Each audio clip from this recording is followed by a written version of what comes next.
Hello. Shit. Let's go.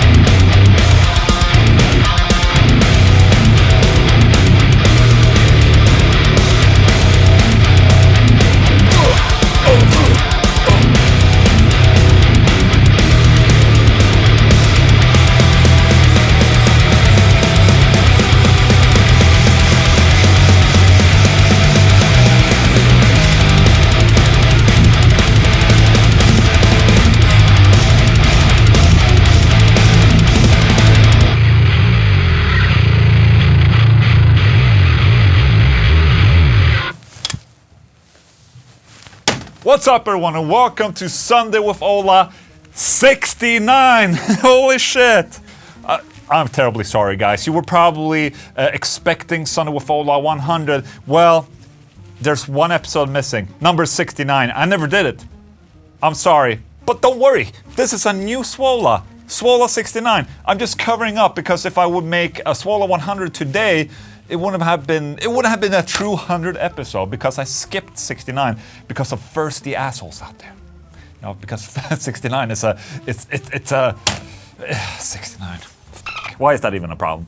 Anyway, here it is today, SWOLA69, and you just have to wait an extra week for Sunday with Ola 100. But at least then, it's gonna be a true Sunday with Ola 100, okay? Also, I'm terribly sorry about my hair and my face. That just comes with the show. That's what you get, this. I'm sorry. I was gonna wash my hair today, but they shut off the water. So I couldn't wash my hair. So you have to live with, slimy hair today. That's okay, we're probably gonna get through this together, guys, okay? So stick with me, okay? We have news! Oh, bass! That was the news. Did you see the 5-string bass I played? It's fucking sick! Look at that! Bass. Gibson! Holy shit. Have I been talking about Gibson, Pantera, Megadeth, Metallica a lot these past week? Well, it's because the news have been filled with Gibson, Pantera, Megadeth, and Metallica lately, okay? So, just saying. You might ask, why is he talking so much about Gibson? Well, have you noticed? There's a lot of things happening at Gibson. Anyways, I'm hijacking a video from Agufish, who is an excellent YouTuber. I'll try and see if I can put a link to him up there. You can go follow him. But he made a video in regards of the Instagram post from Guitarz. I tried to pronounce his name last time in the SWOLA. It didn't go too well. I think it's still like Guitarz. Anyways, Guitarz of Gibson, is it like the creative director of Gibson or something like that? He posted a picture on Instagram with a white Explorer. It's quite interesting. I mean, I saw this picture, I didn't really think more about it, but Hunter picked up the fact that it has this triangle layout on the controls right there, which was a thing for James Hatfield's 1984 White Explorer that, you know, everyone knows about, that he used for a shit ton of albums and stuff like that. Look at this. I mean, is this guitar that's being shared on his Instagram maybe what could be a artist signature of James Hatfield? I think Hunter is onto something here. He's definitely onto something. Why would they otherwise share this picture on that Instagram right there without saying anything other than just us, you know, the Gibson Lab? What is the Gibson Lab even? Listen to this guy. Holy! You should go watch his news instead, man. He's just way more journalistic than I am. I'm just reading whatever's on the screen right here, and then that's it. That's it. I urge you guys, go follow Hunter and Agufish. He has an excellent channel, and also nice pickup, man. I definitely believe it is the James Hatfield Century guitar from Gibson. Gibson has really ramped up their game lately, I must say. They've been catching on all these fucking cool artists, man. It's cool to see these big artist names back with Gibson, but will they be able to provide on the guitar side of things for the actual, you know, buyer of the guitars? That's another question that maybe needs a little bit of discussion, okay? Last week, for Dimebag's birthday, his girlfriend Rita shared this picture on Instagram. Look at this. Happy birthday, Dime. Woke up laughing from you squealing the tires, blowing the horn of the caddy and telling me to hurry up and get in. You always manage to hit my dreams at the perfect time. You let me know today was about creating some magic. Can't think of a more productive way to spend your happy birthday than with these fine folks right here. Chosen family, gonna raise a few tooths in your honor. Get chapeau. A fucking awesome message from Rita on his birthday. And she shared this photo right here, and it begs the question, okay, who's in this photo? We have Nick Bocott.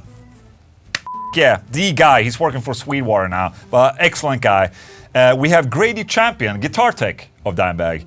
We have Rita herself right here, and we have Dean Zielinski. According to this Instagram post, they were visiting Dean Zielinski's shop. Now, Dean Zielinski is the guy who originally started Dean Guitarz, okay, and eventually he sold Dean Guitarz rights to Armadillo Express, who kept on the name Dean Guitarz, and so on and so forth, okay? One may ask, why did this fine group of people meet at Dean Zielinski's shop? Well, it probably has something to do with Dime Guitars. Absolutely no question about it. I mean, they're not saying anything, but it's a dead giveaway that we're probably gonna see some Dime Guitars related news soon. And, you know, obviously, because we also have Pantera coming back and doing the tributes and all that, and we have, you know, Rex Brown has a signature bass, it's quite good timing to launch something called Dime Guitars in Dimebag's name now. And this picture right here just shows them hard at work with that. It's gonna be interesting seeing what they come up with. I'm not sure still how the whole Dean Guitars versus the Dimebag estate, how that lawsuit came out and in regards to the shapes and all that, but I guess time will tell. I'm just really happy to see them push this still, you know, in the name of Dime. The people in this picture right here, they are the right people to take care of this. No doubt about it, I'm sure they will do a great job with this. Really exciting. Did you see and hear that Dave Mustaine went on the Joe Rogan show? In regards to Joe Rogan, I've never read, I've never heard, I never watched any of his shows.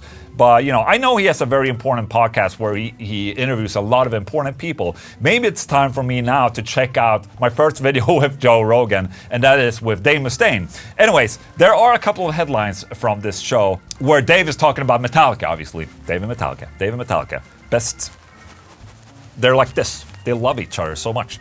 No, but Dave Mustaine on his past with Metallica, he's saying, I'm over it. It's just money. I mean, it's been something that Dave has been asked throughout interviews ever since he left or, you know, got booted from Metallica. But the question is basically if he's still bitter about being booted from the band. Not bitterness. I'm over it. It's just money, he said. At the end of the day, my happiness and my family and my wife and my children are more important to me than anything in this world. I love our fans. I have so many things in this life that I'm happy about. But man, it's my family. And obviously my relationship with God. Oh, shit, yeah. I take that very personally. And I don't talk to people about it. I don't push it on them at all. It's my thing. And I just look at it like where I'm at right now. Yeah, I was 20 Metallica. And now look at me. I'm 60 in Megadeth. And I'm a Grammy winner. And I'm a New York Times best-selling author. Oh, I didn't know about that. All these things. The thing that bothered me the most was that I had all my music and I left it behind and said, don't use my music. And of course they did. They used it on the first record, on the second record. There's part of my music on a song on the third album. All the solos on the first record are mine, except that they're just performed by Kirk. And they're close, but not the same. And he's not a bad guitar player. There you go. Mustaine also claims that Kirk got royalties for his writing, saying that the band has to know he wasn't being paid for his contributions. Well, most of them, yeah. But Kirk got my royalties for Metal Militia for many, many years, and he has to see the check. So I know somebody saw that I wasn't getting paid. So obviously there is, you know, kind of like a shitty situation between the two parties, obviously, because, you know, he wasn't getting royalties for these albums that are still selling today. They probably figured that out, but yeah, I would definitely have, you know, a gripe with the band, you know, how they would handle something like that in the early days. They probably thought that they would get away with it when it was early, and you know, they didn't know that they were becoming one of the biggest metal acts in the world, so they thought they could probably get away with it. I think all parties now are happy, except that I think that Dave is probably not happy that he has to hear about this every day. Everyone's bringing up Metallica with him. I mean, come on, Megadeth, man. They made a mark of their own. That's, you know, there's no doubt about it. Maybe it's time to stop asking about Metallica, okay? Poor guy, man. Speaking about Metallica, Kirk Hammett on Metallica taking forever between albums. It's not getting any quicker. Well, I can understand this. We have a process that unfortunately takes a lot of time. Okay, what's up? What's up, Kirk? Yeah, you know, it's not getting any quicker too. It's just like we... Is that Kirk Hammett's voice? I'm trying to make it sound like I'm Kirk Hammett. Working. We have a process that unfortunately takes a long time, and it's just the way we work, the way it is, the way it works as a band. And I've grown to accept that. When I go and create Metallica stuff, I give it my full creative energies. The way I look at it is all the notes are already there. You just have to find them. Okay? I'm serious. They're already there. You just gotta freaking find them. That's a cool, actually kind of cool way of looking at it. You know, the music is already there. You just have to find it. That's kind of like a backwards way of looking at things in regards to when writing music. But okay, I can understand that. All we know for certain at this point is that there's definitely a new Metallica record. Hammett stated in a previous interview, well, let's just say that over the COVID years, we weren't just sitting around on the couch texting each other, complaining about how we couldn't work. That was the exact opposite of what happened. We've been working through the lost years. So you can draw your own conclusions from that. If there's an iPhone involved, maybe he should be a little bit careful. Do you guys remember the incident where he dropped his iPhone and there was thousands of riffs that were lost? I hope that's not the case here. Korn frontman Jonathan Davis is saying it seems like music has moved on to a place where it doesn't matter about talent. Amy Lee shares some similar thoughts. Okay, let's go. Davis puts his line in the sand first. I'm totally into talent. It seems like music has moved on to a place where it doesn't matter about talent. It's about how talented the engineer is at faking everything. Oh, okay, so he's talking about not having talent, but faking a performance, I think. Lee continues biting. And it has become so much about personalities too, right? I feel like that's like a new generation. Okay, I think that's a new thing where when I'm reading quotes, I have to sound like the person that's being quoted. It's more about the personality than the actual... So this is Amy Lee. It's more about the personality than the actual song. I've seen their Instagram, but like, what is their music? What does that mean to you? But I don't want to be the old person complaining. Well, that's exactly who we are right now. The old people complaining. Davis is saying, I know, I'm old now, but as Lee summarizes, we're purists, we're allowed to say it. Not only are they allowed, there's nothing wrong with being purist. And Lee has a good point. So to summarize, it's more of these, you know, the older league saying that they don't really agree with how things are working now. They're already in the big leagues. And, you know, they came there because of their talents and because of their hard work. No doubt about that. But it's also a little bit weird to complain about how things are today. I mean, they're still on top of the crop right here with everyone else. The bands that are down here trying to break through and up to that upper level, they have to use the ways of today. Call it having a talent, being a marketing genius, or just being, you know, really good at selling things. Does it really matter? As long as people enjoy the music, who cares really, you know? Actually, when I'm reading this, it's kind of interesting because, you know, when you read it like this, you just read a text, a wall of text of what someone has said, but it's really hard to translate this unless you're actually in the room talking about this. I mean, this is Amy Lee, and Jonathan Davis sitting in a room just talking to each other, and, you know, without hearing the tone of the conversation, you know, it's really hard to translate what they actually meant, or if they think it's a bad thing, or if they're just analyzing things. So, you know, I would cut them some slack. I mean, these are absolute legends, and, you know, they've proven it. They're legends. The problem is the article and the news outlet. That is me right here. I'm here delivering the news and making it sound like they're saying bad things. I agree with what they're saying, but I also agree with the smaller guys that need to get up there, man, and get out. That's their only way. They have to kind of, you know, sell themselves a little bit. The way they have to sell themselves today. But at the end of the day, it's all about the music. If no one likes the music, who's going to listen to it? No one. It kind of works itself out. All right, since it was Dimebag's birthday last week, there was a lot of bands that were celebrating this live, and one of them was Polyphia, actually. And I have to be honest, I wouldn't expect Polyphia to do a tribute to Pantera, but they did. They were finishing off their set of Goat, the song Goat, and they jumped into Domination. Let's go. And I'm wondering, are they using distortion or clean? They're using clean sound. That's cool. I have to like this. And you know, that makes me happy. Polyphia is one of those newer bands that has a way newer and more modern audience that a guy like me, you know, I'm old, man. You know, did you know? I'm old. Old. I'm from a different generation, but it's really nice. It makes me really happy to see that they're paying tribute like this to one of, you know, my favorite band. And that means a lot. So, you know, respect for Polyphia went from here, which was pretty high, to up here for me. Huh? That's pretty cool. Anyways, I think we're done with the news. Thank you.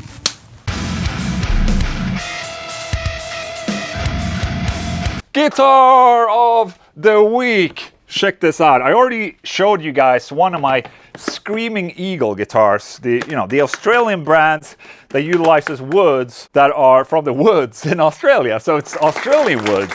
And look at this. Yeah, Bartolini pickups. Obviously, I have to check, but you know, all these parts are made by the guy at Screaming Eagle. This is called the Cypher S3. Look at all these Australian woods. I'm not sure what Australian woods it is, but it's all Australian woods. Well, look at that. Like you have 1, 2, 3, 4, 5, 6, 7 streaks, and then an extra one, so 9 streaks just before the neck right there. Just as on the other guitar, check this out. Bam Lamo. Look at that. Absolutely a piece of art right there. Look at that. And can you see this? That blue little dot. Anyways, let's plug it in, man. Let's plug it in. There's a lot of switches on this thing. Not sure exactly what all of them are doing, but I guess it's some sort of splitting options or something voicing in the Bartolini. I think they're more known for their bass pickups. Anyways, you know what it is? This right here, I think that's a blend between the bridge and the neck pickup, much like on a bass. Check this out.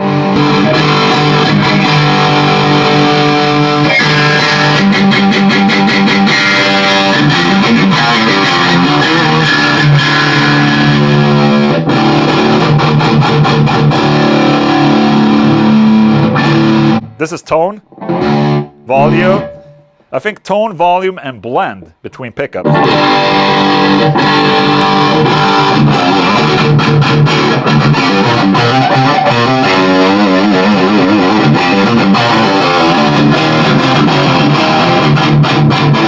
This almost makes it sound like it's a single coil if I go. So you have a humbucker mode now.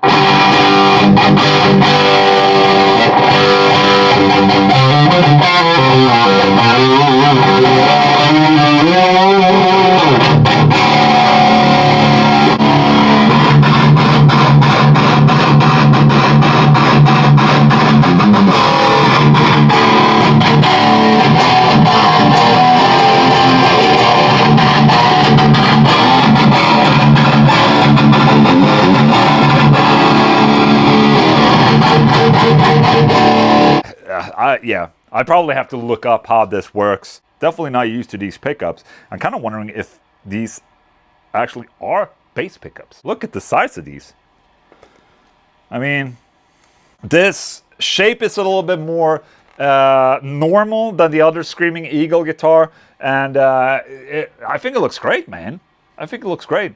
So there it is, Screaming Eagle Cyrus. Cypher. It's Cypher, it's not Cyrus. Cypher S3 right there. Holy shit, that's cool. Isn't that cool? Look at it. Anyways, that's Guitar of the Week for you right there. Hope you enjoyed it. Back to Ola. Question of the day. Well, we haven't seen one of these in a while, so let's get back into it. Where's the FAQs even?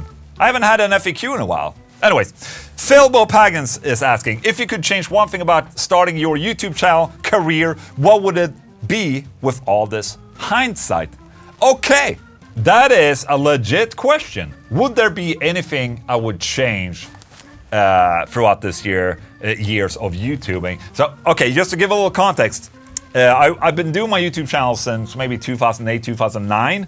But I started out as a hobby, obviously, up until 2012, where I kind of jumped the gun a little bit and decided I would try it full time. When I did take the decision to go full time, My plan was to make YouTube videos all day. The weird thing is that it didn't actually turn out the way I planned, because I got a call from Chris Barnes, and then I joined 6 Feet Under, and I also joined The Haunted that one year. So I started touring a lot, being a lot active, and I became more active in these bands. And that meant that my YouTube output kind of went from going like this to this. So I just didn't have as much time to make YouTube videos, and I kind of stopped a little bit.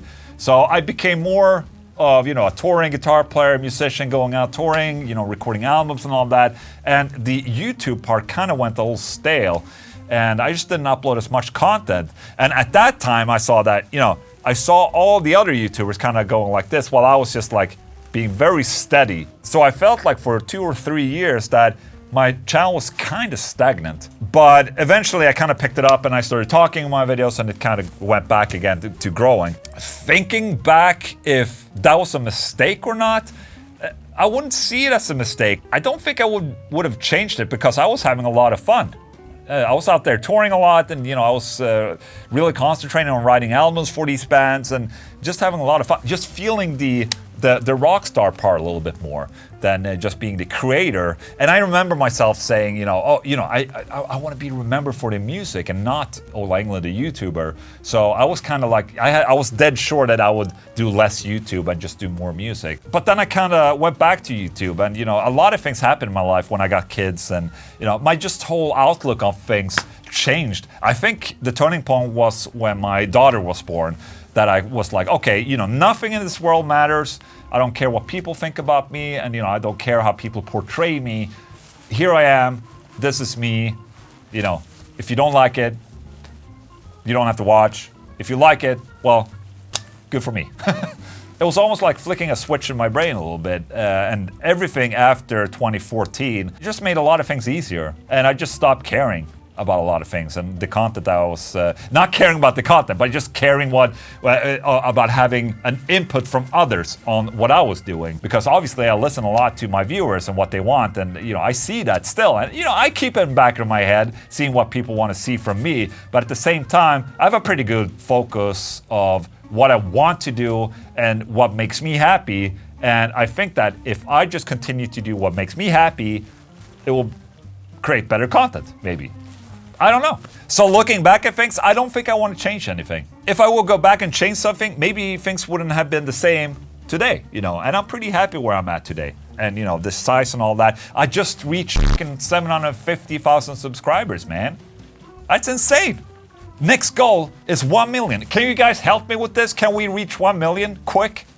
But I also don't want it to be quick, because I don't want people to click subscribe just to click subscribe. I want to have good viewers. I want to have good subscribers that stay and like what I do.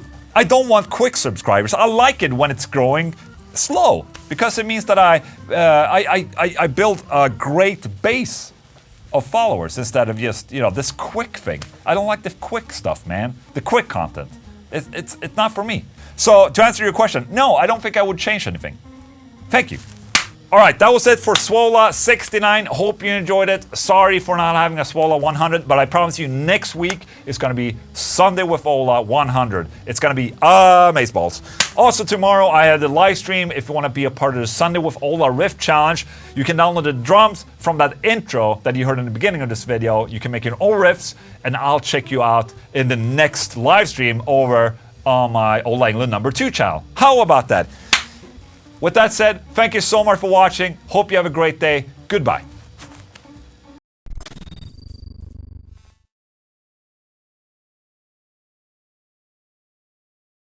The title for this tune came from me kind of falling out of the pub one night.